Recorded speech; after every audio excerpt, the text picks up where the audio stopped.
Now we're a month on from the Fallout TV show's release. We're starting to see lots of new content appear for Fallout 4 based on the TV show. We can now obtain the Goul's legendary weapon arsenal, or even play as the Goul, Cooper Smith, or Lucy, and even get Maximus's power armor and outfit. So let's go over 15 new mods from the Fallout TV show that you can download for Fallout 4 right now. And don't worry, all these mods are working after the next gen update patch, which Bethesda just released. So starting out in character creation, if you're looking to roleplay as a character from the Fallout TV show, you can now do that. These first 3 mods replace the character presets, so you can now play as our beloved Vault Dweller Lucy McLean, or our wannabe hero Maximus. And obviously you can play as the Goul too. But there is actually a pre-war version of Cooper Smith, since lore-wise, if Cooper actually did make it into the Vault, he wouldn't have got turned into a Goul. And I'm kind of curious what your favorite character is from the Fallout TV show, and which one would you rather be role-playing in the Wasteland. Now these character presets are from Vault Girl 2077, but there are lots of other character presets for Lucy, and which one you pick really depends on personal preference and which one you think looks the most accurate. Like CDS 74 made an incredibly realistic looking Lucy. But as you're heading out of the Vault, you're going to want to grab the retextured Fallout TV show Pip-Boy, which can be found on one of the dead Vault-Tec scientist skeletons. This basically replaces the army green color with this rather tarnished chrome finish, just like the TV show. It was made by Ride 1 In on the Nexus. You can go for the grimy version or a cleaner one. But before you actually leave the Vault, you may want to check out the Bethesda official special stats for Lucy, Maximus, and the Goul. These official stats are from the Fallout Shelter game, but they're pretty much the same for Fallout 4. And it's up to you if you copy them or use them for inspiration. But now we've left the Vault, we need to find our heroes some armor so they actually look like their character from the TV series. And speaking of the Fallout TV show heroes, I'm actually going to be raffling off these 3 miniature dioramas that I painted of the Goul, Dogmeat, and Maximus in power armor from the link down below in the description. And the profits from Lucy's raffle are actually going to go to a charity called 1 in 4. Now this might shock some of you, but the reason why this charity is called 1 in 4 is because every 1 in 4 people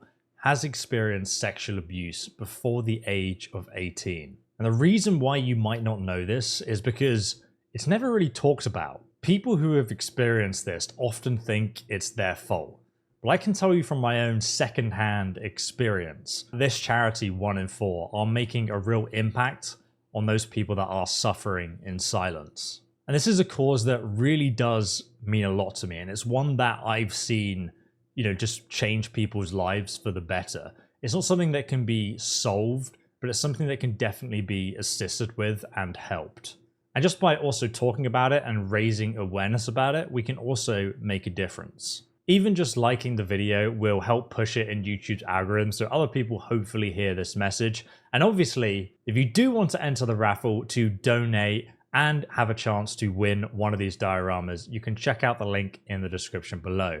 And thank you so much for your support. Obviously, if you're playing as Lucy, you can grab yourself the upgradable Vault-Tec bag from QuibQuib, which is located outside of Vault 111, just over here in this blue camper van pod. And it has that very bright yellow and blue Vault-Tec branding. If you like, you can also add a retexture mod to change it from Vault 111 to Vault 33 from the TV show. But Lucy's Vault-Tec bag actually gives you plus 25 to your carry weight capacity, so it does have a function. It can also be upgraded with deep pockets for additional carry weight on top of that as well. And as you'd expect, it's worn on your back while you're running around, making it actually feel like you're carrying your scavenged items along with you, as opposed to wherever you keep them if you don't have a bag. I'd love to see the Brotherhood scribe bag from the TV show at some point as well, but that'll probably be a lot harder to add. Now, as for Lucy's Vault 33 suit, thanks to Pignus, we can find it located here on the map just south from Bunker Hill across the river here. This is actually the Vault-Tec headquarters. It's a giant blue building towering above the smaller brick buildings around it. It is pretty hard to miss, but when you enter via the unlocked red door at the bottom here, just south of the river, you'll find a few feral ghouls still roaming around the area, hopefully previous Vault-Tec scientists. When you go inside, just take a right and go to the bottom floor on the elevator. This is the basement, and in here you're going to find a few more ghouls, but once dispatched you'll find the Vault 33 Vault Suit located on a shelf just here in the basement. I guess it does make sense that it could potentially be located here, and you can also go and take it back to the armor workbench to apply an armor value to it, but it doesn't visually change its appearance. If you also want to have an armored Vault Suit like Lucy from the TV show, you don't actually need a mod for that. It's just leather armor pieces which can be found nearby just southeast from Sanctuary on the opposite side of the shoreline of this lake. It's just here on the map in a suitcase, and you normally find leather armor leg pieces and then some raider or leather armor in the suitcase too. Lucy's only wearing the legs and chest piece herself, and it looks a bit different to the one in the show. So obviously the final thing we need for Lucy specifically is her unique weapon. This is the Select Blaster by Nahir, and this is actually the same mod author who created tons of new weapons for the upcoming Fallout London mod, which I will be covering in a future video, so make sure you subscribe for that. But to pick up this new weapon, we need to go east from Diamond City to Boston Common, just here on the map. And in the Park Square, you will find Park Street Station entrance just to the north of it, pretty much northeast of Boston Common Park. Once you arrive here, you want to head down and into the station. You will end up here naturally while following the main quest though. Pretty soon after reaching Diamond City and helping Nick Valentine, you'll end up having to come to Park Street Station. And please do drop a like on the video if you've enjoyed it so far. The support on the Fallout content has been incredible. Honestly, with your support, we'll actually be able to revamp the auto-installing Fallout mod list very soon. Obviously, every time Bethesda update the game, it breaks all of the mods, so we then need to create a new mod list that functions cohesively before we can update it, which as you can imagine, takes some time. So head down into the station and follow the linear path through the tube until you reach the vault entrance, where there's going to be a few trigger men standing guard. So take care of them and then head into the vault and just carry on going downwards, and eventually you'll reach the Overseer's office in this large atrium. It is signposted, so you really can't miss it. And if you've already done the main quest, you can just come back here at any time. But specifically within the Overseer's office, we're going to find the new weapon case mounted on the wall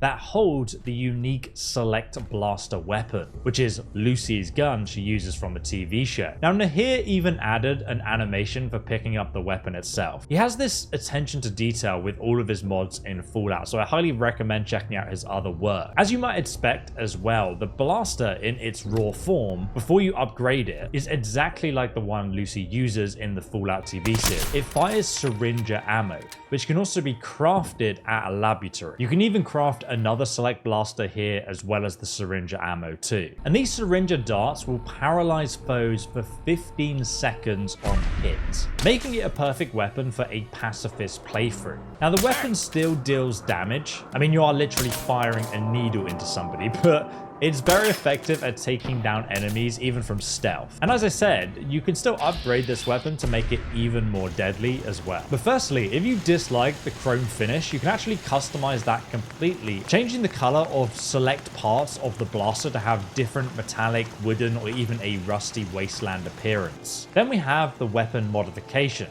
Starting with the scope, you can stick with the terrible iron sight, or you can upgrade it to a reflex sight, a scope, or even a recon scope. And again, it's accurate enough to use it with a scope as well. You'll also find an option to change the handling animations to more of a Johnny Silverhand reload animation, which looks incredibly cool. It's kind of crazy to see such insane animations in Fallout. And there's also an option to change the syringer ammo to the custom craftable version. Because if you go back to the chemistry workbench, one thing you'll notice is that you can craft unique syringer ammo that has different effects, like making enemies bleed out, going berserk, turning them, or having a chance to turn them into a bloatfly, reducing their damage resistance, or when you hit the enemy, they'll think you've just vanished and they won't be able to see you. You can pacify them or even force them to flee as well. I mean, it's hilarious how many fun options there are here, though they are quite costly to craft. So practically you will end up just using the standard version most of the time, but it's a fun option. But if you don't want to play like a boring pacifist like Lucy, or maybe Lucy goes a bit rogue on your playthrough,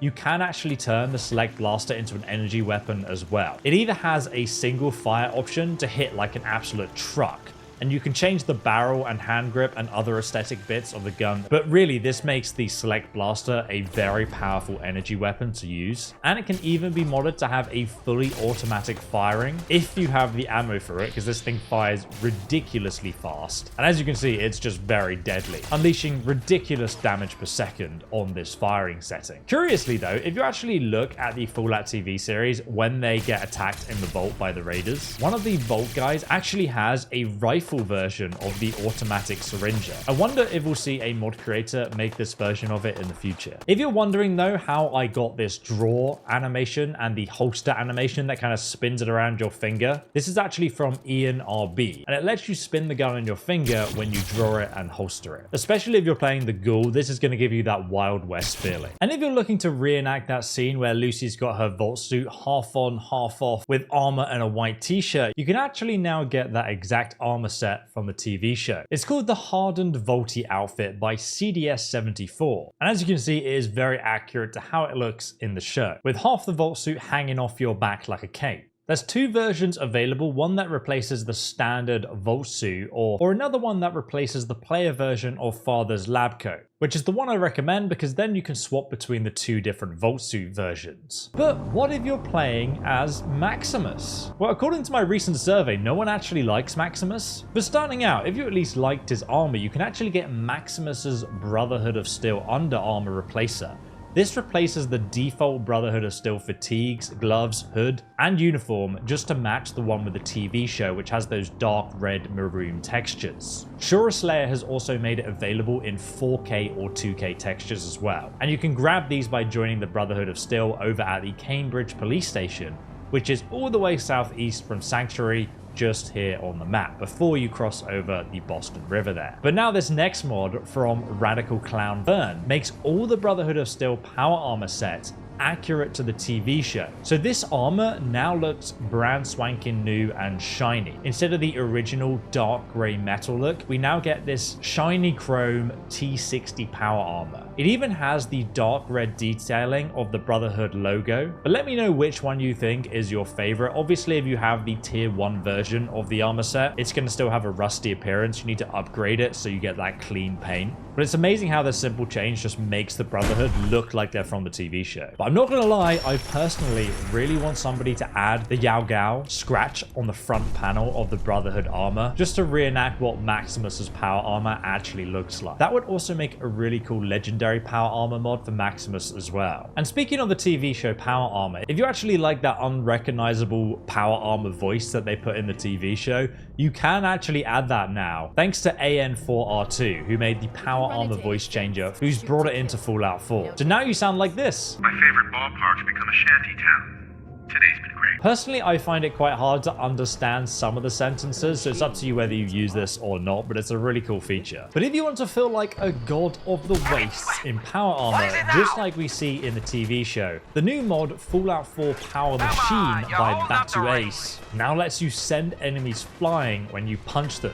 You can even do like a running punch to completely ragdoll them. This mod just turns you into more of a superhero while wearing power armor. Melee damage is going to be more powerful and hit even harder. You can also jump higher, you can carry more, and there's even some cool sound effects like running engines and new impact noises that have been added to the game. Now, depending how powerful you want to be, there are nerfed versions of this mod too, so you can balance it to your own personal preferences. But trust me, it is a really fun one to download and just experience for yourself, especially if you want to reenact those cool moments from the TV show. But what if you want to play as the Goul or even Cooper Howard? Well, firstly, considering Cooper Howard was the human face of Vault-Tec's promotions, this next mod from Mr. Bloodcack is really lore friendly, since it adds the TV show billboards with Vault-Tec advertising all over the Commonwealth, featuring Cooper's many Western films and even promotions for Vault-Tec. And it has a pristine and a blasted version too. Normally I kind of ignore mods like this, but I added it in just to see what it was like. And after you've experienced the TV show and you know that Cooper was the face of Vault-Tec, it really brings the lore from the TV show right into Fallout 4 and makes it seem like it's always been there. But in a really subtle way that gives you a bit of feeling when you compare it to the dream that America was sold. Now, as I said earlier, you can either go for the normal or Goul version of Cooper, later, but the most important thing we need is obviously his unique weapons. And that shotgun pistol that we see Cooper using in the TV show is actually the MTS 255, which is a mod that's been in Fallout 4 since before the TV show. And it is essentially the Gouls revolver shotgun. And it's even completely customizable as well. Each ammo type that you can put into the weapon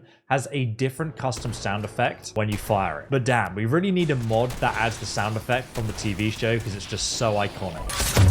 Buckshot, slugs, incendiary, or even the special explosive ammo option. As for customization, there's 5 different receiver options, 12 scopes, 12 barrel options, 6 grips, 4 ammo types, or even stock choices to pick from. So you can turn this thing into a rifle or a pistol like the Goul has. I recommend keeping it as a pistol though, because I'll show you where to get the Gouls Winchester rifle in a moment. But to actually get this weapon in game, you're going to either buy it or loot it from the Gunner faction. But there are actually legendary versions available as well from mini bosses that have been added to the game. So let me show you where they're located and what those legendary effects are. There's actually 4 different variants you can find and even customize. Firstly, you have the Reaper, which can be found in the very southwest corner of the map, at the decayed reactor site in the glowing sea. So here you actually find a mini boss who's surviving out here in a hazmat suit. I just used Lucy's gun to take him down and then obliterated him at point blank range with the nail gun, which was added in the next gen update. There's a guide on where to get that and all 7 other weapons in the description below. But the legendary Reaper rifle also deals energy damage and can turn foes to goo. The next legendary weapon can be found here at Hope's March Pentecostal Church,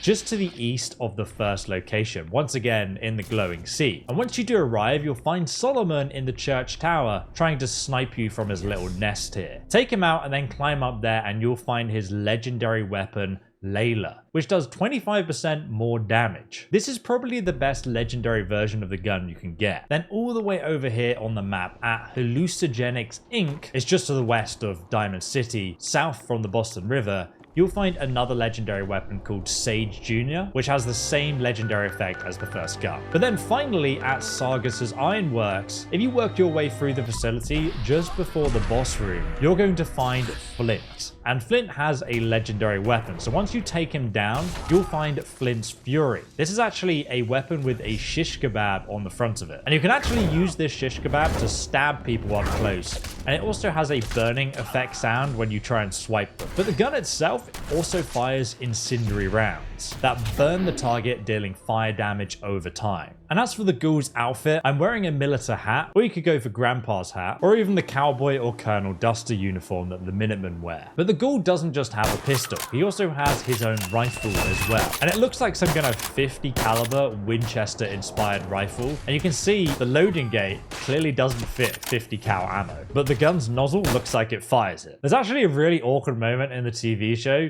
where the Goul tries to load his ammunition into the chamber of his Winchester. But you can clearly see that it's not going to fit in there. So he just kind of sits there like, please come. Well, you can actually get the Winchester Model 1873 by Oh Dear SKR. It's not the exact same as the one from the show, but it's very similar. And the lever action firing animations on this weapon are just so cool. And then individually reloading each round into the weapon is really satisfying, but not as satisfying as following this next guide on getting all the new Enclave weapons and armor sets added in the Fallout Next Gen update. Drop a like on the video if you found it helpful, and I'll see you in the next one.